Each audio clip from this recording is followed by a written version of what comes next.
મારું નામ રઘુવંશી સતીશ મોહનભાઈ માણેક. સુશભાઈ દવા લેવા આવ્યો તો સિવિલ અછત છે, શું કહેશો? શું કીધું તમે દવા લેવા આવ્યા હતા? દવામાં એવું મને કે રિપોર્ટ કરી આવો. રિપોર્ટ કરી આવ્યા પછી આપણે કે ભાઈ આ લોશન તો બહુ મોંઘું છે. આજે 55 રૂપિયામાં આઉટ સિઝન મળતું હતું, 120 રૂપિયા થઈ ગયું. એ જ કંપની, એ જ લોશન.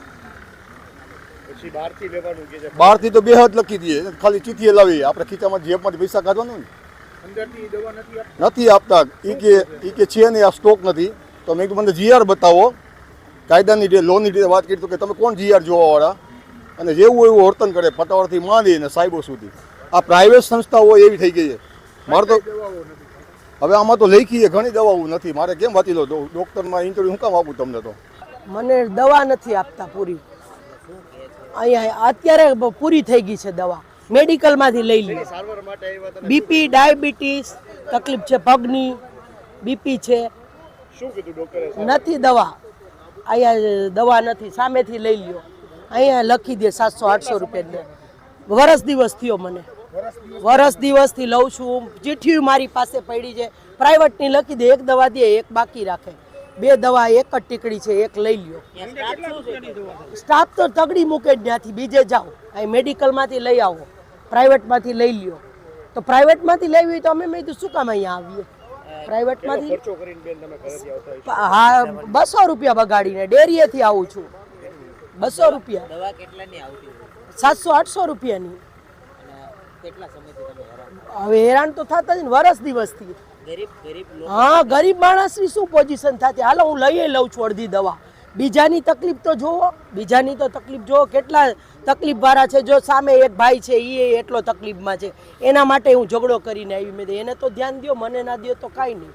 બીજાનું તો ધ્યાન દો, તો એ દેતા જ નથી. અમારી પાસે અમારે બે કેટેગરીની દવા છે, ઈડીએલ અને નોન ઈડીએલ દવાઓ છે. અમને એ ઈડીએલ દવાઓ અમારી વડી કચેરી તરફથી સપ્લાય કરવામાં આવે છે, અને એ જે દવાઓ અમને સપ્લાય થાય અને કોઈ પણ સંજોગોમાં જો ક્યારેય પણ એ શોર્ટ સપ્લાય થાય તો અમે અમારા લેવલ ઉપર એ પ્રધાનમંત્રીમાંથી, એટલે કે પ્રધાનમંત્રી રેડક્રોસ અમારા જે લોકલ સ્ટોર છે એમાંથી ખરીદ કરી અને નિયમ અનુસાર અહીંયા અમે પ્રોવાઈડ કરીએ છીએ.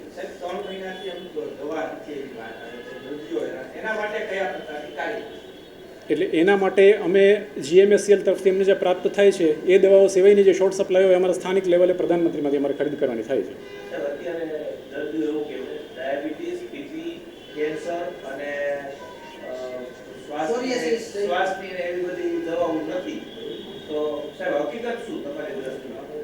એમાંની ઘણી બધી ઈડીએલ દવાઓ છે જે અમને સરકાર તરફથી સપ્લાય કરવામાં જ આવે છે.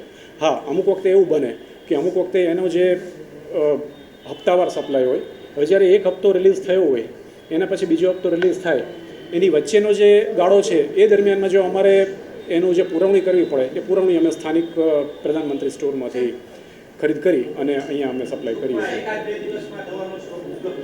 ઘણું ખરું થઈ જાય. અમે ટ્રાય કરીએ કે એ 24 કલાકની અંદર કરી શકીએ. જી.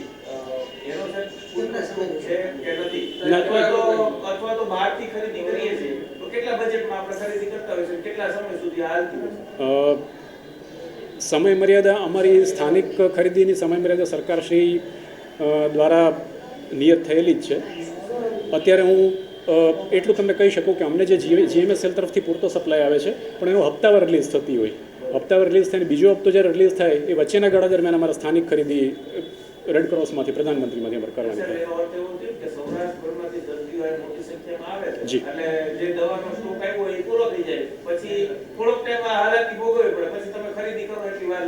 એટલે ઘણું ખરું તો સ્ટોક પૂરો થાય એની પહેલાં અમને GMSCL તરફથી સપ્લાય મળી જાય છે.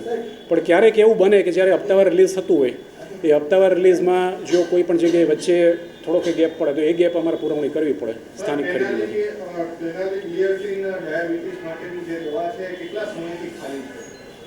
ઇન્ડિવિજ્યુઅલ દવા વિશે હું અત્યારે કોઈ કોમેન્ટ્સ નહીં કરી શકું. હું આટલું તમને માહિતી આપી શકું એના વિશે. તો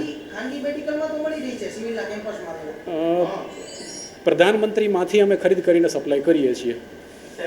એ સિવાયનું સિવિલ હોસ્પિટલ સિવાયના તંત્ર વિશે હું અત્યારે કોઈ કોમેન્ટ નહીં કરી શકું.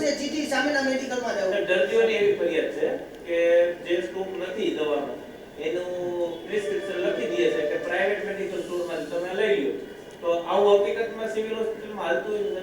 નહીં, બહારથી લખવાની અમારે કોઈ છૂટ પણ નથી. એટલું જ નહીં, પણ જે બહારથી કદાચ જરૂરિયાત તો પડતી હોય ઘણીવાર દર્દીને, તો એના તરફથી એક ડિમાન્ડ મોકલવામાં આવે છે. જે ડિમાન્ડ અમે સ્થાનિક પ્રધાનમંત્રીમાંથી ખરીદ કરી અને દર્દીને ઓપીડીમાં અથવા તો દર્દીના જરૂરિયાત પ્રમાણે અમે એને સપ્લાય કરીએ છીએ. બહારથી લખી જ દેવામાં આવતી તો સાહેબ સિવિલ હોસ્પિટલ કમ્પાઉન્ડની અંદર જે પ્રાઇવેટ મેડિકલ ચાલે છે એની અંદરથી દવાઓ ખૂબ મોટા પ્રમાણમાં વેચાય છે. આ કોણ લખી દે છે? હવે એ તો જે છે જે તે દવાનું એનાલિસિસ કરી અને જે તે એનું અમારી હસ્તક નથી આવતું, મારા કાર્યક્ષેત્રમાં નથી આવતું. પણ અમારે જે લખવામાં આવે છે એમાં ઈડીએલ પણ લખવામાં આવે છે, નોન ઈડીએલ પણ લખવામાં આવે છે. એ બેઉ દવાઓ જે છે એ અમે અમારા તરફથી એને સપ્લાય કરીએ છીએ સરકારશ્રીના નિયમ પ્રમાણે.